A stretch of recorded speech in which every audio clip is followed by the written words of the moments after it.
Morning, good afternoon, good evening. This is Alan Burgos from the hashtag Walk with Lan channel. Welcome and welcome back to our channel. So if you are not yet subscribed to our channel, please do it so now so that you can be a part of this growing family. We are now 6,475 and 25 na lang. We will be reaching the 6,500 mark. Thank you so much and God bless you all.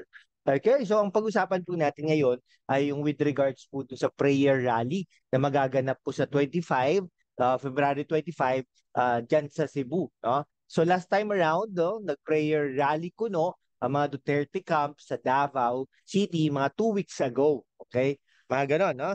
Ngayon ay may ano na naman sila, 25. Supposedly dapat gaganapin yan ngayon, no? 17, no? Sabado sa Cebu City pero pinuspone yan according to Vivian Velez and other supporters of Davao former President Rodrigo Roa Duterte. Tingnan po natin kung talagang ano no kasi na-approve na po yata ang permit nila no napag-usapan na sa isang flag raising ceremony dyan sa Cebu City led by Mayor Rama. Okay. Ngayon, ang tanong natin ngayon kung si Gwen Garcia ba ay pupunta. No, para sa kaalaman po ng lahat na hindi po kakilala si Gwen Garcia po ay isang governor no ng Cebu City, ng Cebu province, no? Si Gwen Garcia po ay nanay, no? Nanay ni Tourism Secretary Frasco, no? Ayan. Okay, dati rin pong ano yan, no? Parang mayor, no? Ng isang city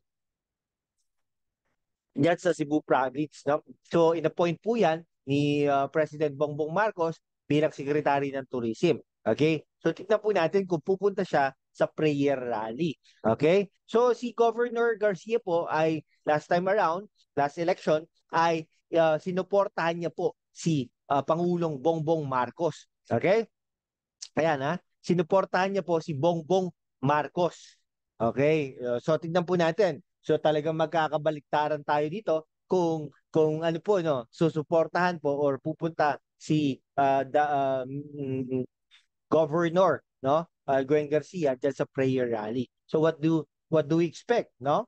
Diyan sa ano prayer rally na 'yan. I don't think so na talaga prayer rally 'yan kasi magmumurahan na naman tayo niyan no. I don't know, sana maiba naman this time around.